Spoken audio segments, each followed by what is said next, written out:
Again, Famicom Mario 1 here. Today I just want to be making a little comparison video between the Super Famicom and the Super Nintendo.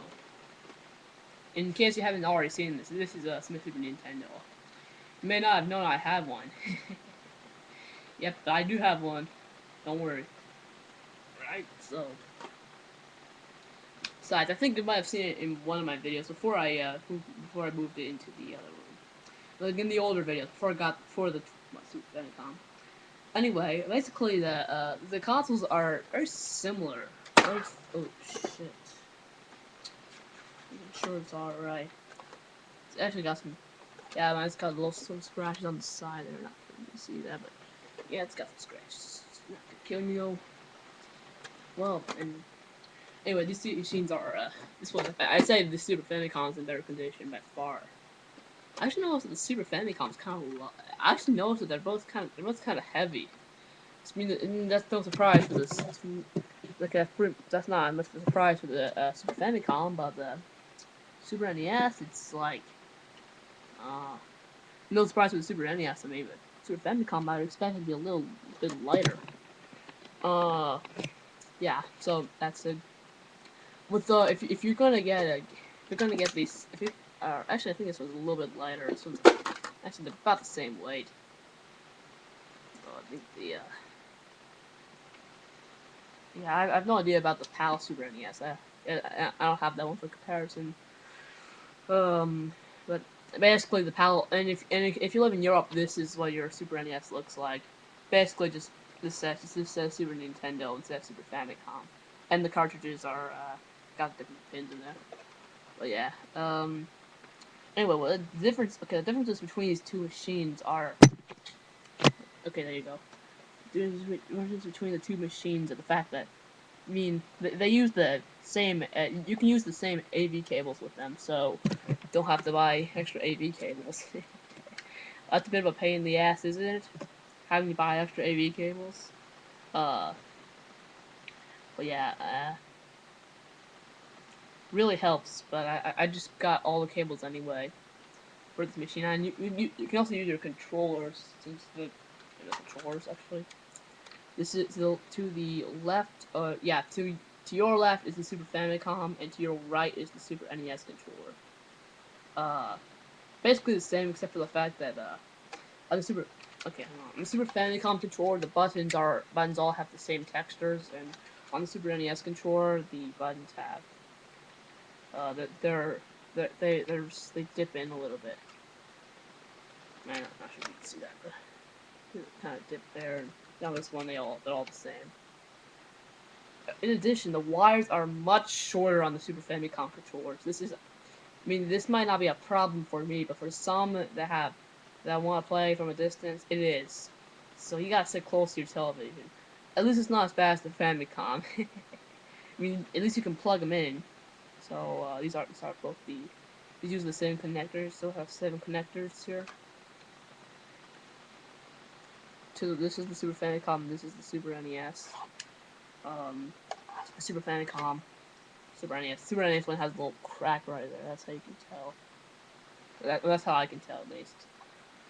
Also, the wires are actually. Yeah, if you were to play them from a distance, comparison to the wire. Look at how much wire you get on the Super Famicom. You get very little wire next to the Super NES. So yeah, that's kind of a. I don't really like that. It's probably not one of the better things about the Super Famicom. But the best thing about it, but you know what the best thing is? You can you can pretty much take a guess. It's the games. Here's a Super Famicom cartridge using Chrono Trigger here. I don't have, and also some Super Famicom games came in, or I have. They all came in these rectangular boxes. Comparison. We're just gonna take Final Fantasy V. You might have seen this in my Super Famicom unboxing. But anyway, it comes. Most of them were vertical. Most of them were like this, but some of them were like this. So I guess it was just a matter. This was just a matter. So basically, yeah, basically the same box for all of them. To my knowledge, I don't have. I don't have a. I think they're all the same though. I want to say that. And here's a Super NES cartridge, Super Mario World. Unfortunately, none of my Super NES games are boxed, so I can't show you what the original box looks like for them. Anyway, you put your Super NES cartridges into the Super NES, you know. All right, there's like happening like this. That's Super Mario World, and you put your Super Famicom cartridges in like this.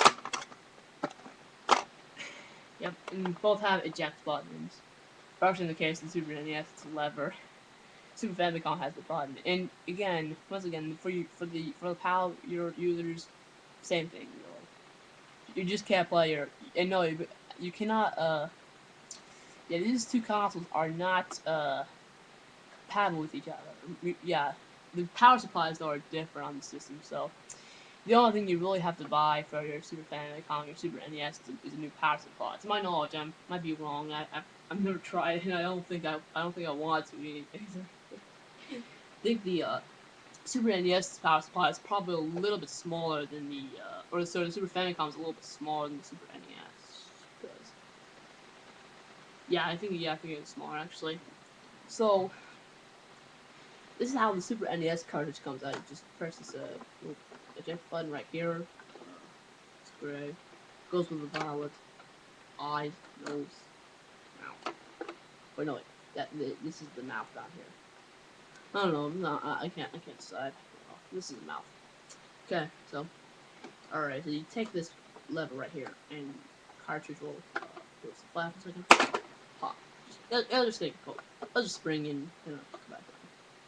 So it's loose now. You just take it out. The Super Famicom though is a little bit different. Taking the time here, you press the eject button. Yes, this is the button. It says eject in big letters. I think you can see that pretty well. I don't think just yeah, you most of the time. Yeah, you gotta be careful of these. These are a little easier to get the cartridge pins. All right, so and sometimes they'll fall like here, like fall on the back of the system. I usually have to. I usually end up just doing this. I usually end up catching it with my hands. Yeah, it's a lot easier to. These are probably a lot safer to eject than these.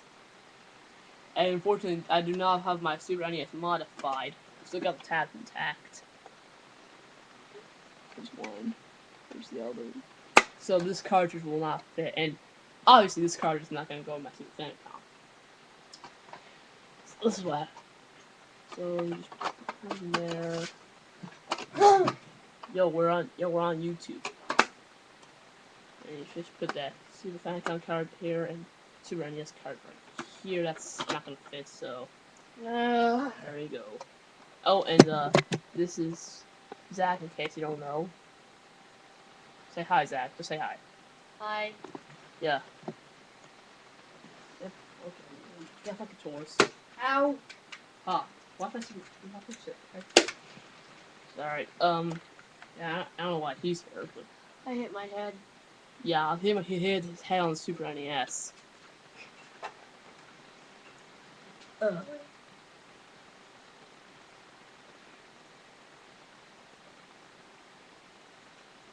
Okay, well, anyway, here are the two systems side by side. They can live in harmony. Also, your controllers are going to fit. This is the Super NES controller, so right here,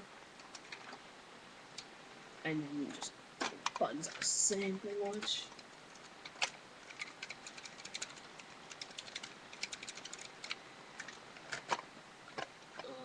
Super NES controller.